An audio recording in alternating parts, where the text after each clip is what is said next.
So, good morning, students. We'll continue from where we had left yesterday. When school was dismissed in the afternoon, Peggy said, with pretended casualness, "Hey, let's go and see if that kid has left the town or not." So, Peggy had the same idea. Maddie glowed. Peg was really all right.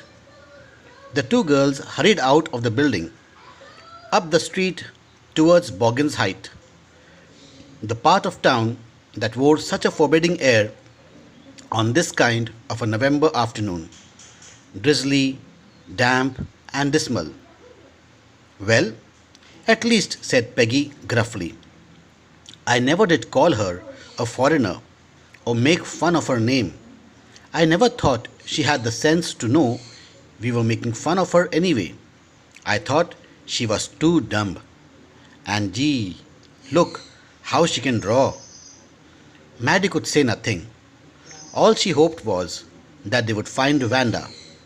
She wanted to tell her that they were sorry they had picked on her and how wonderful the whole school thought she was, and please not to move away, and everybody would be nice. The two girls hurried on. They hoped to get to the top of the hill before dark. "I think that's where the Petronskis live," said Maddie, pointing to a little white house. A wisp of old grass stuck up here and there along the path like little thin kittens. The house and its sparse little yard looked shabby but clean. It reminded Maddie of Vanda's one dress, her faded blue cotton dress, shabby but clean. There was not a sign of life about the house. Peggy knocked firmly on the door, but there was no answer. She and Maddie went around to the backyard and knocked there. Still, there was no answer. There was no doubt about it. The Petronskis were gone. How could they ever make amends? They turned slowly and made their way back down the hill. "Well, anyway," said Peggy, "she's gone now. So what can we do? Besides, when I was asking her about all her dresses, she probably was getting good ideas for her drawings. She might not even have won the contest otherwise." Mary turned this idea carefully over in her head, for if there were anything in it, she would not have to feel so badly. But that night, she could not get to sleep. She thought about Wanda and her faded blue dress, and the little house she had lived in, and she thought of the glowing pictures those 100 dresses made, all lined up in the classroom. At last, Maddie sat up in bed and pressed her forehead tight in her hands and really thought this was the hardest thing she had ever done. After a long, long time, she reached an important conclusion. She was never going to stand by and say nothing again. If she ever heard anybody picking on someone because they were funny looking or because they had strange names, she'd speak up, even if it meant losing Peggy's friendship. She had no way of making things right with Wanda, but from now on, she would never make anybody else that unhappy again. The 100 Dresses Part 2. तो इस chapter में हम क्या देखते हैं कि जो drawing competition था उसके पोस्टर्स डिस्प्ले पर लगे थे रूम नंबर 12 और रूम नंबर 13 में। रूम नंबर 12 में बॉयज़ के जो कंपटीशन के जो था मोटर बोट्स के डिज़ाइनिंग उसकी पेंटिंग लगी हुई थी, और रूम नंबर 13 में गर्ल्स के जो ड्रेस डिज़ाइनिंग थी उसके पेंटिंग लगे थे। तो गर्ल्स के जो ड्रेस पेंटिंग थी, ड्रेस डिज़ाइनिंग थी, सभी के सभी जो ड्राइंग थे वो वैंडा के ही ड्राइंग सेलेक्टेड हुए थे। वैंडा ने 100 ड्राइंग शीट्स सबमिट किया था और सभी के सभी एक से बढ़कर एक डिज़ाइंस थे। मैम का तो मानना था कि सभी को फर्स्ट प्राइज़ मिलना या सभी फर्स्ट प्राइज़ मिलने के लायक है, और बाकी स्टूडेंट्स भी सहमत थे कि वाकई में ड्राइंग बहुत ही सुंदर थी। इनफैक्ट पेगी अपने आप को कंपेयर करके बोलती है, और मुझे लगा कि मुझे ड्राइंग करना आता है। मतलब ये है कि वैंडा का ड्राइंग पेगी के ड्राइंग से कई गुना ज़्यादा बेहतर ड्राइंग था। तो जब इसके ऊपर चर्चा चल ही रही थी तो क्लास के मॉनिटर ने एक लेटर लेकर आया, एक लेटर लेकर आया प्रिंसिपल के ऑफिस से, और वो क्लास टीचर को दे दिया। क्लास टीचर ने ये लेटर पढ़ा, दोबारा पढ़ा और खुद विचार में पड़ गई। फिर शांत होने के बाद उसने क्लास का ध्यान अपनी तरफ आकर्षित करते हुए कहा कि वैंडा पेट्रोंस्की के पिताजी ने एक लेटर लिखा है और वह चाहती है कि सारे के सारे क्लास इस लेटर को ध्यान से सुने, और क्लास ध्यान से सुनने में लग जाता है। जब टीचर पढ़ती है उसमें लिखा है, dear teacher, my Wanda will not come to your school any more, Jake also, now we move away to big city, no more holler Polack, no more ask why funny name, plenty of funny names in the big city, yours truly, Jane Petronski. तो ये letter काफ़ी straightforward letter था, to the point था, बहुत ही blunt था। तो ये letter को सुनकर सभी एक प्रकार से शांत हो जाते हैं। फिर मिस मैसन कहती है कि मैं जानती हूँ कि आप में से जो है कि आपने किसी का मजाक जानबूझकर नहीं उड़ाया होगा, किसी को उसके नाम के वजह से या उसके नेशन की वजह, उसके देश की वजह से उसको चिढ़ाया नहीं होगा, लेकिन जो भी कुछ हुआ है वो अनजाने में हुआ है और इसके बारे में अब हम कुछ कर नहीं सकते, लेकिन इसके बारे में हमको सोचना बहुत ज़रूरी है। तो ये बात को लेकर मैडी और पेगी दोनों परेशान हैं। दोनों क्लास में पूरी तरह से ध्यान नहीं लगा पा रहे हैं। मैथमेटिक्स का पीरियड है और उनका ध्यान मैथ्स में नहीं लग रहा है, बस ऊपरी ऊपर वो मैथ्स करते जा रहे हैं। लेकिन मैडी सोच रही कि क्या करूं मैं। वो सोचती है कि शायद चलो स्कूल के बाद जाकर वो उससे मिल लेती है। और जब एक क्लास ख़त्म होता है तो पेगी जो है वो उस आइडिया से आती है कि चलो हम वैंडा के घर जाकर देख कर आते हैं कि क्या वाकई में उन्होंने ये शहर छोड़ दिया है या छोड़ने के हैं। तो मैडी को ये सुनकर बड़ा अच्छा लगता है कि चलो कम से कम पेग भी वही सोच रही है जैसा मैडी सोच रही थी, तो वो खुश हो जाती है। फिर दोनों लड़कियां जल्दी जल्दी से बॉगिन हाइट्स की तरफ बढ़ते हैं। तो पेगी जब सफाई देते हुए कहती है कि कम से कम मैंने उसे कभी उसके नाम से तो नहीं चिढ़ाया उसे, और ना ही मैंने उसे फॉरेनर कहा। ऐसे उनके मन में ये जो विचार है वो बाहर निकलते आ रहे। और पेगी को लगा कि शायद वैंडा इतनी समझदार तो थी नहीं कि हम उसे चिढ़ा रहे, इसकी जानकारी उसे पता लग जाए। लेकिन देखो, वैंडा की ड्राइंग देखकर ऐसा नहीं लगता कि वह बहुत ही बुद्धू है या उसे वो नासमझ है, लेकिन उसका ड्राइंग देखकर समझ में आता कि वो बहुत ही होशियार लड़की है, समझदार लड़की है।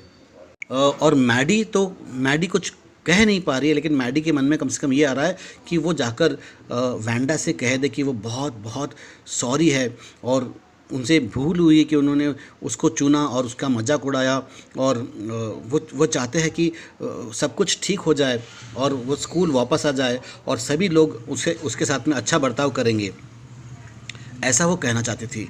और जल्द से जल्द वो वैंडा के घर पहुंचना चाहती है अंधेरा होने से पहले। और जब वो वहाँ पर ऊपर पहुँचते हैं तो मैडी एक घर की तरफ इशारा करती है, बोलती शायद वैंडा का घर यही होगा।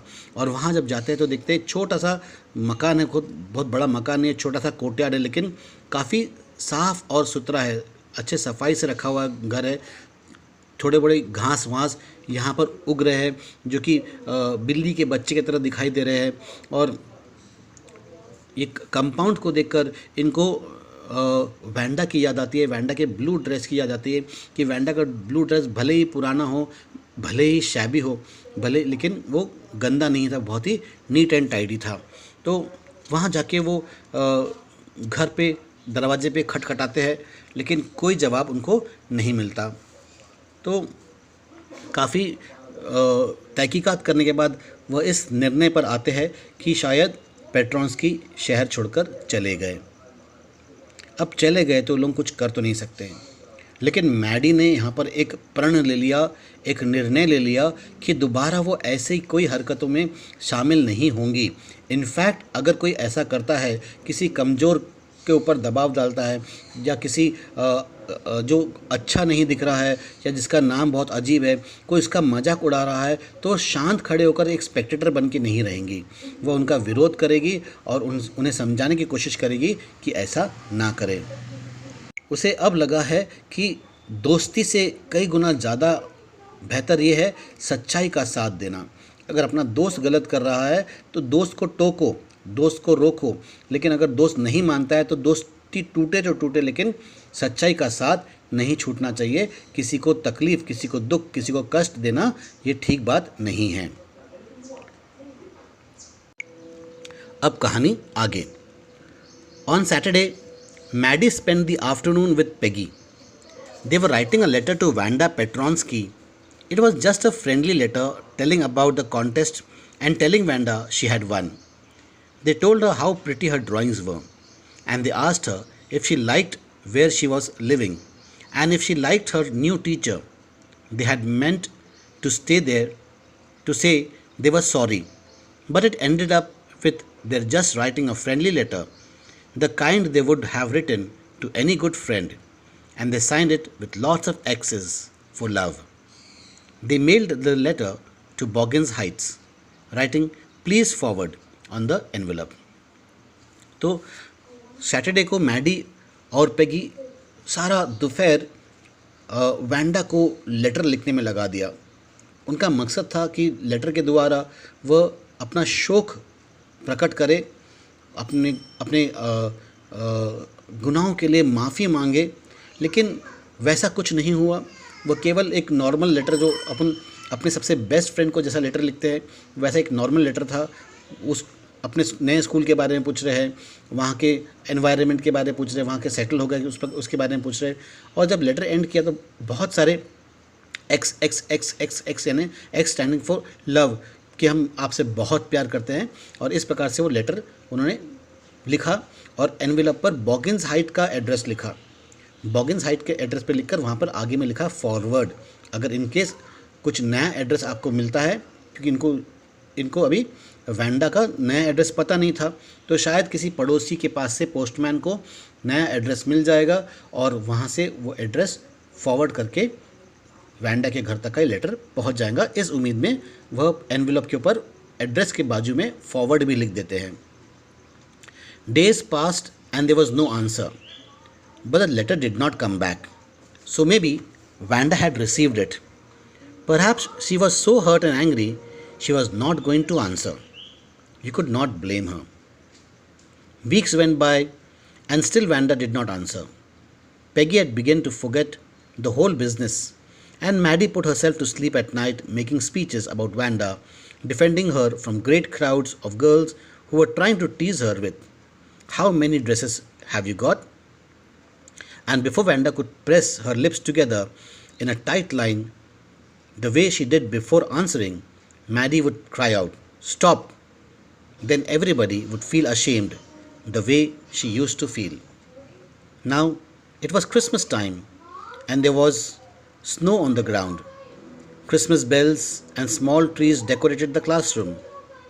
On the last day of school, before the holidays, the teacher showed the class a letter she had received that morning. तो कई दिन बीत गए, मैडी और पेगी को कोई जवाब नहीं मिला, वैंडा ने कोई जवाब नहीं दिया, लेकिन मैडी और पेगी को लगा क्योंकि लेटर वापस नहीं आया तो हो ना हो लेटर वैंडा तक का पहुंच ही गया होगा। उन्हें लगा कि शायद वैंडा उनसे इतनी नाराज़ है, इतनी खफा है कि वह उनसे करस्पॉन्ड करना नहीं चाहती है। और धीरे धीरे पेगी इस बात को भूलने लगी थी, और मैडी भी रात को सोने से पहले कई बार ऐसे स्पीचेस बनाती है जहाँ पर वह ऐसे सिचुएशन क्रिएट करती है अपने मन में जहाँ बहुत सारे लड़कियाँ वैंडा को चिढ़ाने के लिए खड़े हैं और उससे पूछने वाले हैं और पूछते हैं कि वैंडा आपके पास कितने ड्रेसेस है? और वैंडा जवाब देने से पहले मैडी कहती है शांत हो जाओ, और बाकी सब जो है शर्म से अपना सर नीचे झुका देते हैं।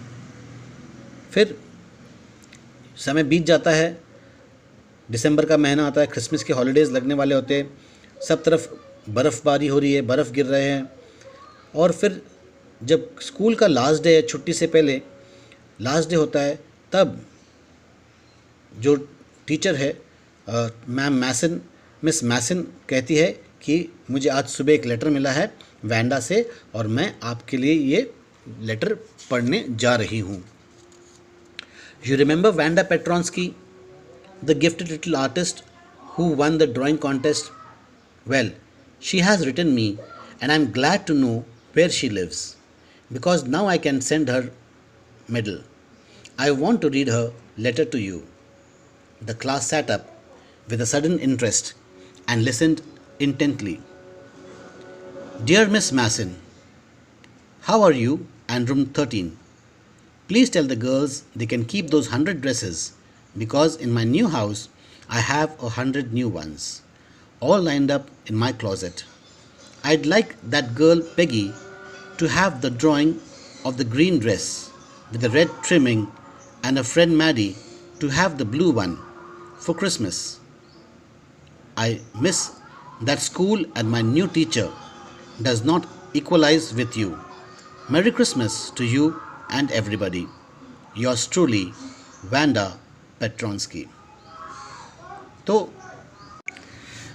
जो लेटर मिलता है डॉक्टर से मिस मैसन से, मिस मैसन को जो लेटर मिलता है इससे वैंडा से, तो उसमें लिखा है कि वह क्लास रूम 13 और मिस मैसन को मिस कर रही है, वैंडा इनको मिस कर रही है। और वह कहती है कि जो लड़कियां हैं वह ये ड्रेसेस रख सकते हैं, ये 100 ड्रेसेस रख सकते हैं, क्योंकि इसके क्लोजेट में और नए 100 ड्रेसेस शामिल हैं। अगर इस पे गौर किया जाए तो क्या ऐसा नहीं लगता कि वहाँ पर भी शायद वैंडा को फिर से लोग वही सवाल पूछ रहे हैं कि तुम्हारे पास कितने ड्रेसेस हैं, है ना? क्योंकि उसके पास अब यहाँ पर कुछ नए आइडियाज़ आ गए हैं।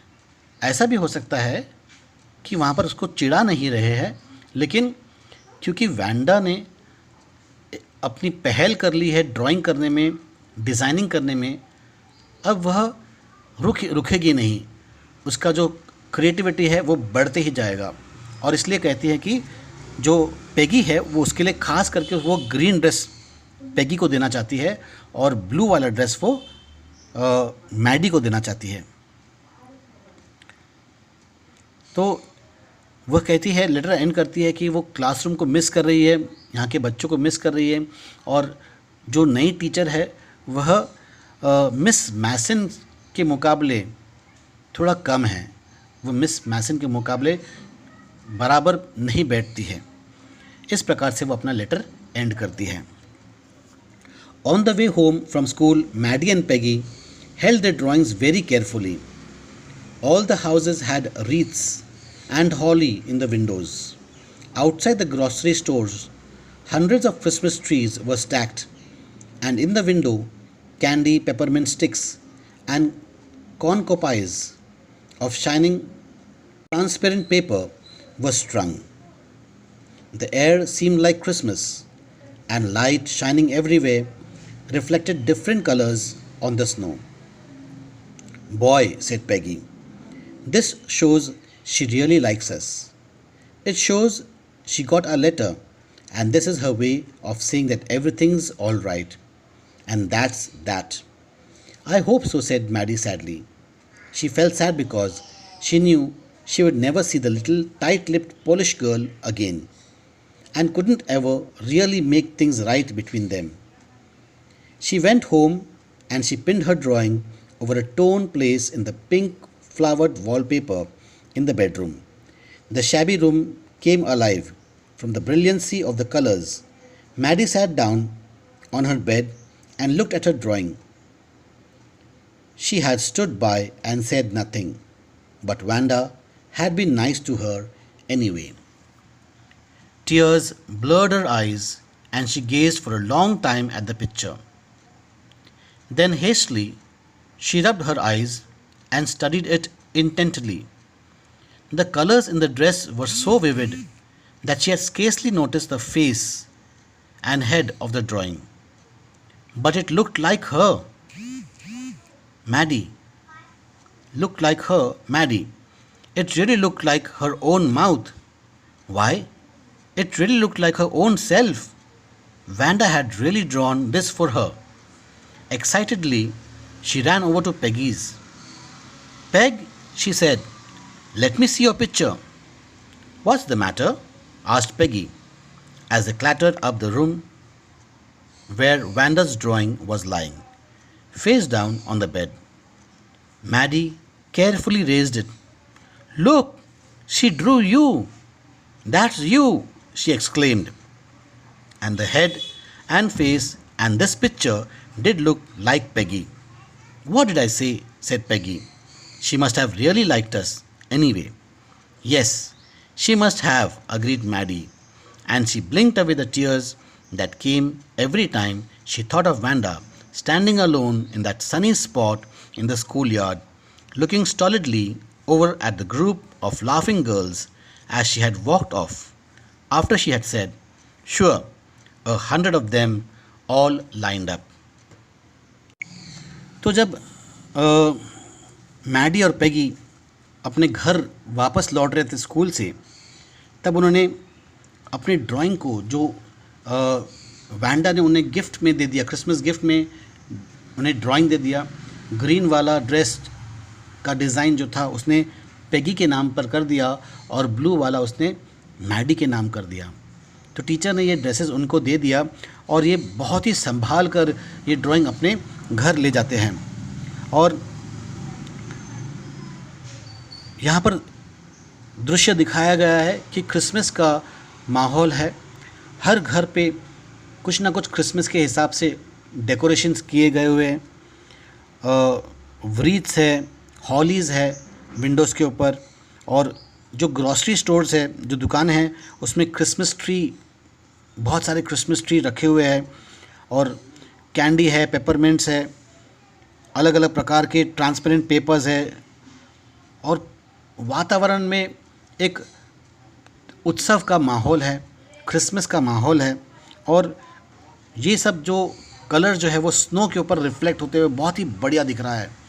तो यहाँ पर लेखक ये बताना चाहते हैं कि Christmas is a time of giving, Christmas is a time of forgiving. आप देते भी हो और दूसरों को माफ़ भी करते हो. जब वैंडा ने इनको माफ़ किया, पेगी को और मैडी को, तो इनका दिल जो है वो खुशी से भर आया है और वह आसपास की जो सुंदरता है उसको वह अप्रिशिएट कर सकते हैं, उसको वो देखकर एंजॉय भी कर सकते हैं. और फिर पेगी बोलती है, boy this shows she really likes us. यानी ये दिखाता है कि मैडी और पेगी को वैंडा कितना पसंद करती है. अभी तो और बाकी है. ये सरप्राइज़ घर जाके पता लगेगा कि वाकई में वैंडा उनसे कितना प्यार करती थी. और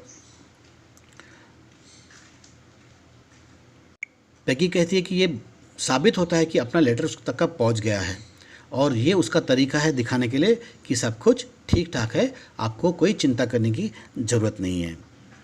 मैडी बोलती है कि आई होप सो. मैडी बेचारी, अभी भी मैडी को अफसोस हो रहा है कि वो वैंडा से डायरेक्टली बात नहीं कर सकती, वैंडा को डायरेक्टली जाकर सॉरी नहीं बोल सकती, और वह वैंडा को बहुत मिस करती है कि वह अब वैंडा को देख नहीं पाती है. कि उसको ये बताना है कि वैंडा ठीक है, हमारे बीच में अब ऐसा कुछ नहीं है, हम आपकी खिल्ली नहीं उड़ाएंगे और सब कुछ नॉर्मल हो जाएगा. फिर मैडी घर जाने के बाद क्या करती है, वो ड्राइंग को अपने बेडरूम में एक जगह पर जाकर उसको पेस्ट कर देती है, जहाँ पर वॉलपेपर फटा हुआ होता है वहाँ पर जाके इसको वो पिन कर देती है, वहाँ पर पिन से लगा देती है. और जब वो पेंटिंग वहाँ पर लगाती है तो अचानक वो जो रूम है, कमरा और सुंदर हो जाता है. फिर वहाँ पर मैडी खड़ी होकर बस यूं ही उस ड्राइंग को देखते रहती है और कहती है कि देखो कि उसने कितने बार वैंडा को तंग किया है, कितने बार वैंडा को सताने में उसने पैगी का सहयोग किया है, लेकिन वैंडा कितनी अच्छी थी, उसने एक बार भी पलटकर इनको जवाब नहीं दिया, इनको उल्टा नहीं चलाया। और ऐसा सोचते सोचते उसकी आंखों में आंसू आ गए, और जब आंसू आए तो बहुत देर तक का वो फ़ोटो को, वो ड्राइंग को देखती रही, और जब अचानक से उसको लगा कि अरे ड्राइंग में कुछ और है, ये केवल एक ब्लू ड्रेस वाला ड्राइंग नहीं है, जो ड्राइंग में जो लड़की है जिसने ये ब्लू ड्रेस पहना है, वह तो पूरा का पूरा जो है मैडी की तरह ही दिख रही है, उसका चेहरा बिल्कुल मैडी जैसा ही है। इनफैक्ट वैंडा ने तो मैडी को ही ध्यान में रखते हुए ये ड्राइंग बनाया था, और बराबर मैडी को वही ड्रेस उसने गिफ्ट किया, ब्लू कलर का ड्रेस किया। तो वह ये ड्राइंग को छोड़कर भागते हुए पेगी के यहाँ जाती है, पेग के यहाँ जाती है, और पेग से बोलती है मुझे आपका ड्राइंग देखना है। ड्राइंग तो पेग ने ड्राइंग को अपने बेड पे उल्टा रखा था, पलटा कर रखा था, और बहुत ही केयरफुली मैडी इसको सीधा करती है और देखती, बोलती वैंडा देखो वैंडा ने क्या ड्राइंग किया। पेगी कुछ बुलाती है, पेगी देखो वैंडा ने तुम्हें इस पर ड्राइंग किया है, और वो दिखाती है कि देखो पिक्चर से गौर से देखो तो इसमें तुम्हारा ही चेहरा है। और पेगी देखती है, बोले हाँ, इसका ये मतलब है कि वाकई में वैंडा हमें बहुत ज़्यादा पसंद करती थी। और मैडी तो अपनी आँखों से आंसू टपकाते हुए कहती है कि वाकई में उसने जो 100 ड्रेसेस बनाया है, और वाकई में उसके पास जो 100 ड्रेसेस है पूरे लाइंड अप है। Yes, she must have agreed Maddie, and she blinked away the tears that came every time she thought of Vanda standing alone in that sunny spot in the schoolyard, looking stolidly over the group of laughing girls after she had walked off, after she had said, sure, 100 of them all lined up. तो किस प्रकार से वो वापस से flashback में जाती है और सोचती है किस प्रकार से मैडी और पेगी ने जब उसका मजाक उड़ाया था वैंडा का, लेकिन वैंडा ने किस प्रकार से, तो इस प्रकार से ये चैप्टर यहाँ पर ख़त्म होता है। और भले ही शुरुआत बहुत बुरी थी इस चैप्टर की, किसी एक बच्चे को लेकर टारगेट बनाकर मजाक करते थे, लेकिन अंत में ये सबक मिलता है इन्हें कि ऐसा मजाक नहीं करना चाहिए। तो कभी कभी हमारे साथ भी स्कूल में ऐसा होता है, हम भी कभी किसी एक बच्चे को पकड़कर उसको टारगेट बनाकर उसका क्योंकि वह उस प्रकार से दिखता है, उसके या वो अजीब दिखता होगा, या उसका जो रंग है वो हमारे रंग से नहीं मिलता होगा। कभी कभी क्या होता है, किसी को स्किन की बीमारी हो जाती है, वो पूरी तरह से बिल्कुल भूरे हो जाते हैं, भूरे भूरे बाल और एकदम वाइट स्किन हो जाता है। कुछ ये विटामिन की कमी की वजह से, कुछ पिगमेंट्स के प्रॉब्लम्स की वजह से वो अलग दिखते हैं, और फिर हम उनको टारगेट बना लेते हैं।